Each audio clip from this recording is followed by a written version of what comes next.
तो my dear friend, आज मैं आप लोगों के लिए टीजीटी का प्रैक्टिस सेट नंबर 1 लाया हूँ। और प्रैक्टिस सेट जो हल करना ये आपके लिए नेसेसरी नहीं बल्कि कंपलसरी है।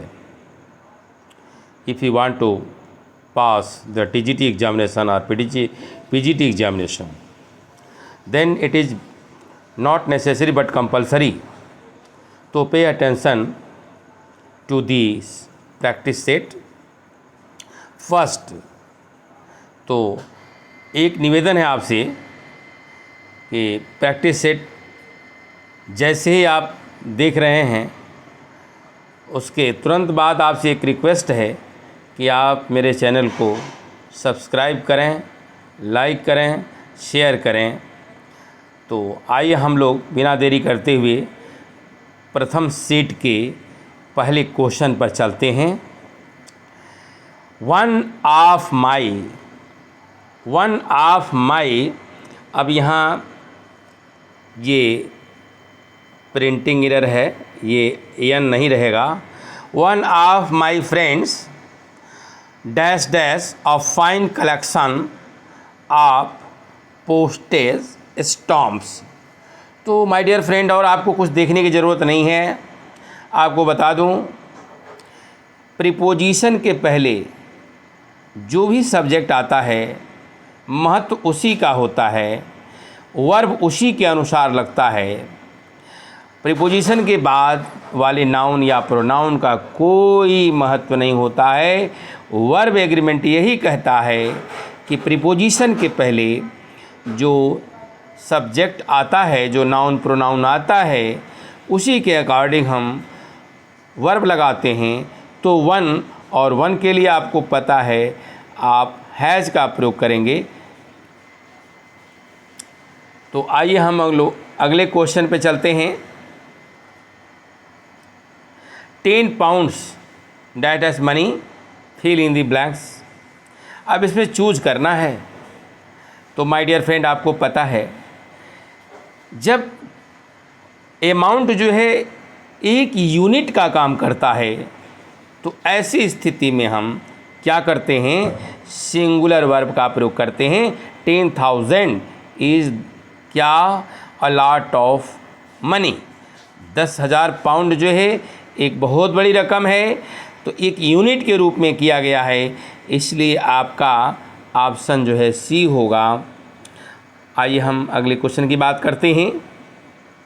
शेक्सपियर्स सॉनेट और इन the following form: 3 quatrains and a couplet, an octave and sestet, 2 6 lines stanza and couplet, none of these। My dear friend, आपको पता है जो शेक्सपियरियन सॉनेट होता है, जिसको इंग्लिश सॉनेट भी कहते हैं, इसमें 3 क्वाट्रेन होते हैं। और आपको पता है क्वाट्रेन का मतलब there are 4 lines in a quatrain. एक क्वाट्रेन में 4 पंक्तियाँ होती हैं। और ये देखिए ट्री नहीं है बल्कि 3 है, ये 3 है। तो विलियम शेक्सपियर के सॉनेट में 3 क्वाट्रेन, 4 लाइन की 3 स्टेंजा होती हैं और एक कापुलेट होता है जिसको दोहा कहते हैं। तो ये आपका विकल्प सही है। जहाँ तक राइमिंग स्कीम की बात है माय डियर फ्रेंड, तो शेक्सपियरियन जो सॉनेट होते हैं उसकी राइमिंग स्कीम होती है। राइम स्कीम जो होती है वह होती है A B B C C D E F G होता है। देखिए 2 to 4, देखिए 4 1 2 3 4, ये क्या हो गया 1 तो 4 4 8। ओहो, ए बी सी डी होता है ना, A B C D E F G होता है। ये हो गया। तो 4 2 जा 8 3 जा 12 और जी आपका ये कापुलेट है। तो ये हो गया है आपका 14। चलिए अगले क्वेश्चन पे चलते हैं। The sonnet the word is too much with us is written by, ये मालूम है आपको, जब वो भौतिकवादी संसार में देखा है वर्ड्सवर्थ ने कि लोग प्रकृति से बहुत दूर हटते चले जा रहे हैं, लोग गेटिंग एंड स्पेंडिंग में लगे हुए हैं, केवल खाने और कमाने में लगे हुए हैं, प्रकृति से दूर, इनका दूर दूर का रिश्ता नहीं है, इसलिए उन्होंने आक्रोश में यह सॉनेट लिखा था। आज के परिप्रेक्ष्य में अगर बताइए वर्ड्सवर्थ साहब, तो सोचिए उनके अंदर क्या सोच चलती, क्या कहते, कितनी भयंकर कविता लिखते, पोयम लिखते। तो ये सॉनेट जो है उन्होंने लिखा है, किसने? तो वर्ड्सवर्थ साहब ने। आइए हम लोग अगले क्वेश्चन पे चलते हैं। What figure of speech are in the following lines all the perfumes of Arabia can not sweeten this होगा this little hand. Lady Macbeth कहती है, अब देखिए बात को बढ़ा चढ़ा के कहा गया है, पूरे अरब का भी इत्र जो है, सेंट जो है, मेरे इस छोटे हाथ को खुशबूदार नहीं बना सकता। तो ये बात जो है बढ़ा चढ़ा के कहा गया है, और वो फिगर ऑफ स्पीच होता है हाइपरबोल। माय डियर फ्रेंड, आपको पता है hyperbole is a figure of speech in which a statement is made emphatic by overstatement. इसमें क्या किया था? ओवर स्टेटमेंट दे करके कथन को प्रस्तुत किया जाता है। तो ऐसी स्थिति में आप देखेंगे आपका आंसर होगा सी। आइए हम लोग अगले क्वेश्चन पर चलते हैं। What is the figure of speech when the real meaning is exactly the opposite of that which is expressed by words apparently. तो माय डियर फ्रेंड, आपको बताऊं, एक ऐसा अलंकार जिसमें वास्तविक बात की ठीक जो कुछ कहा जाता है उसके ठीक विपरीत अर्थ निकलता है, यानी वास्तविक का बिल्कुल उसका विपरीत अर्थ निकलता है, और वो है क्या? तो आयरोनी है आपका बी आंसर है। इसमें वास्तविक बातें जो होती हैं ना, उसके ठीक जो शब्द बोला जाता है ठीक उसके विपरीत, एक तरह से यह व्यंग है, आयरोनी है, फिगर ऑफ स्पीच। तो आइए हम लोग अगले क्वेश्चन पे चलते हैं। What is the name of N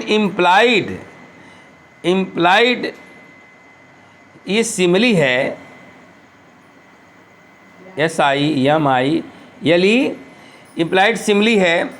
और आपको बताया जाए तो इम्प्लाइड की भी स्पेलिंग गलत है, IMPLIED है इम्प्लाइड। तो my dear friend, implied simile जो है मेटाफर को कहा जाता है। और आपको बता दूं क्या होता है कि इसमें कंपैरिजन वर्ड जो है दिखाई नहीं देते हैं, कंपैरिजन तो होता है। इसका डेफिनेशन होता है an oxymoron is figure of speech. देखिए एन नो मेटाफर है ना, तो metaphor is a figure of speech in which two, देखिएगा इस अलंकार में क्या होता है, two different things are treated as one. जैसे लाइफ इज अ ड्रीम, जीवन एक स्वप्न है। जीवन क्या है? एक स्वप्न है। लाइफ और ड्रीम को एक मान लिया गया है। इसमें दो भिन्न भिन्न बातें एक मान ली जाती हैं। तो अब आप देखें माय डियर फ्रेंड, ये मेटाफर है। आइए हम अगले क्वेश्चन की बात करते हैं। The repetition of bowel sounds in A sequence nearly words is called. इसमें क्या होता है? बावेल का रिपीटेशन होता है, क्रम से होता है। तो डियर, फियर, नियर, आप देखेंगे ई आ का जो है प्रोनाउंसिएशन आ रहा है। तो जब ऐसी बात आती है, जब वावेल का रिपीटेशन होता है, वावेल साउंड का रिपीटेशन होता है, तो ऐसी स्थिति में हम एसोनेंस फिगर ऑफ स्पीच की बात करते हैं। आइए हम अगले क्वेश्चन की बात करते हैं। Which of the following words is ऑनोमैटोपोइया।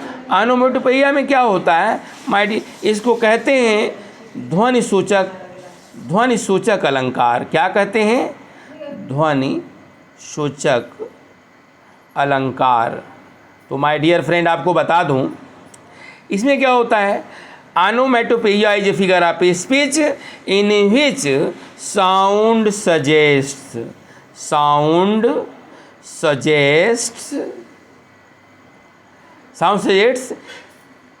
It's sense और मीनिंग।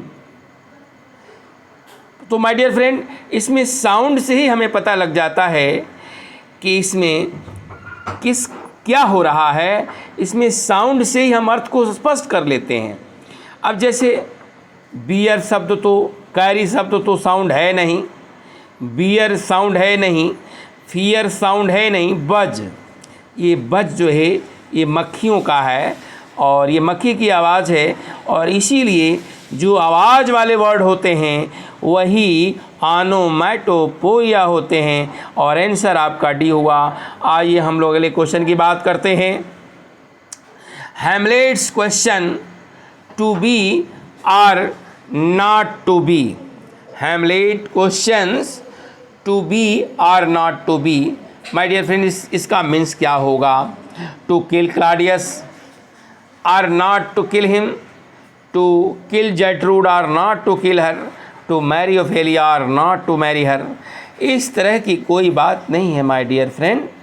इसमें ये कहता है कि टू लीव और टू डाई, जीऊँ या मरूँ। तो आप देखें ये घटना जो है ये किस में होती है? तो एक्ट थर्ड और सीन फर्स्ट में आती है माय डियर फ्रेंड। और इसमें इसी में हैमलेट ये जो है अपनी बात करता है, ये कहता है। तो आइए हम लोग 10 क्वेश्चन का ये देखिए, आपको बताऊं, हम आपको 10 क्वेश्चन आज तो दिए हैं फर्स्ट सीरीज़ का। कल हम इसमें 20 क्वेश्चन और देंगे, यानी 11 टू आपका 11 टू 20 नहीं बल्कि 30। ये देखिए 11 टू 30 क्वेश्चन आपको कल मिलेंगे। इतना आप कंप्लीट कर लें, और इसी क्रम में 125 क्वेश्चन का ये सीरीज़ है, और आपको इस तरह के कम से कम 20 सीरीज़ में आपको दूंगा।